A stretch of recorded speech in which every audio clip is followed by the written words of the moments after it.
dimsumnya, nggak cuma orang dewasa, anak-anak juga ikut bantuin siapin masakannya tuh. Kok kelihatannya asik banget ya? Oh, ternyata lagi pada join fun cooking class bikin dimsum toh. Emang ya, akhir-akhir ini banyak resto atau tempat makan yang buka fun cooking class untuk nge-grab pengunjung. Salah satunya ya resto Jendela Kaca yang ada di kota Bogor ini nih. Kenalin dulu yuk, nih Bos Lukmanul Hakim, penggagas resto dan fun cooking class. Halo bos, nama saya Lukman. Kita lagi berada di Jendela Kaca. Mari kita masuk ke dalam.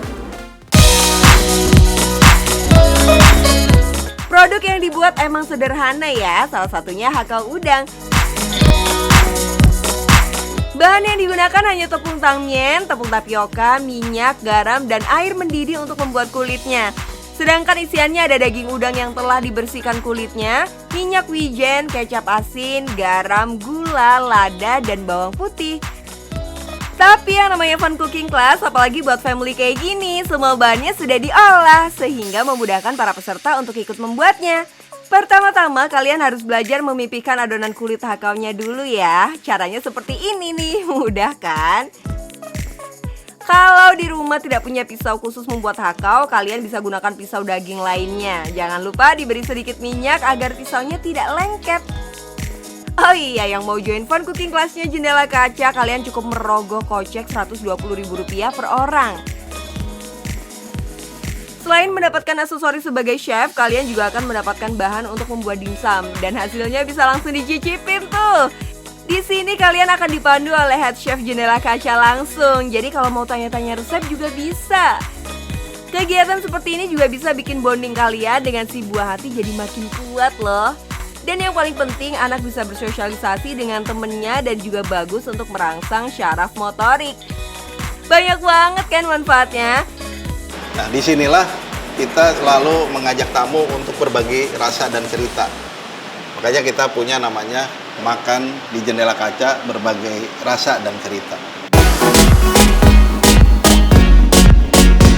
Gak cuma outdoornya yang serba jendela dan kaca, di bagian indoor juga gak kalah keren. Duh, pokoknya hampir tiap sudut bagus banget buat dijadikan spot foto-foto.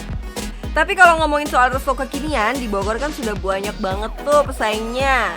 Memang kalau kita bicara persaingan ya, cukup banyak.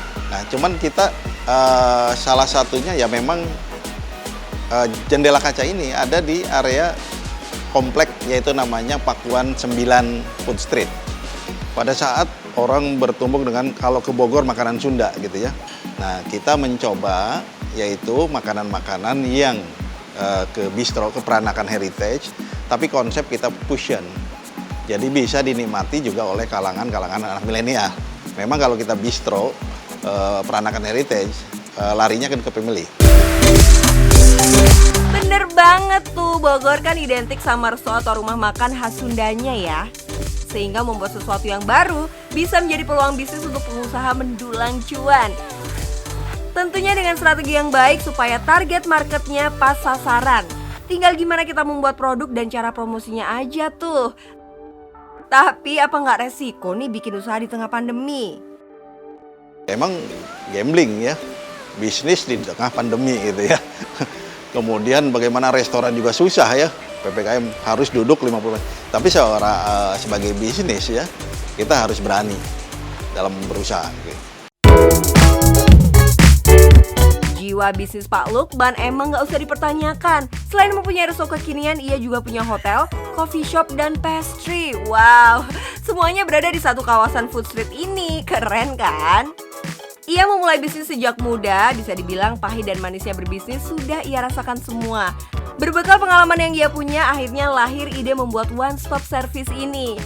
Tujuannya cuma satu kok, supaya para pengunjung hotel nggak usah kemana-mana.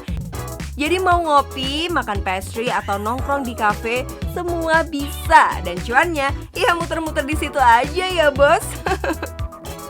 Bagaimana sih kita nganalisa ya, orang ke hotel pengen makan di luar. Makanan hotel mahal. Nah, kita ciptakan makanan di samping hotel, tetapi harga terjangkau. Nah, kemudian ada potensi lagi, wah makanannya enak nih, dimsumnya enak nih, bistronya enak nih, lamiannya enak. Nah, di tengah pandemi ini kita nggak berhenti expose ya untuk explore daripada makanan ya.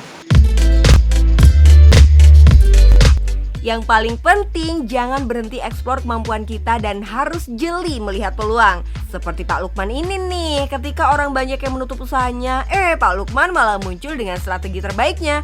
Emang ya, kalau kepepet ada aja ide yang keluar. Selain menciptakan kafe dengan tema indoor dan outdoor yang pas saat pandemi seperti ini, ia juga membuat program fun cooking class yang dapat nge-grab pengunjung.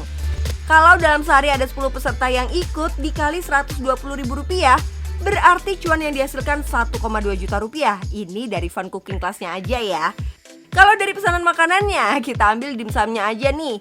Sehari kurang lebih ada 150-300 pieces dimsum yang terjual. Dikalikan harga terendah Rp20.000, berarti cuan yang didapat dari dimsumnya aja udah 3 juta rupiah.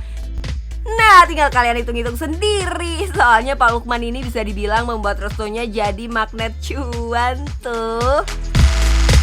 Bagaimana bos? Tertarik dengan bisnis jendela kaca? Tidak usah khawatir, kita anak-anak muda yang masih pengen investasi restoran kuliner, nggak usah khawatir dengan ketakutan. Ya, semangat, yang penting kita cuan bos.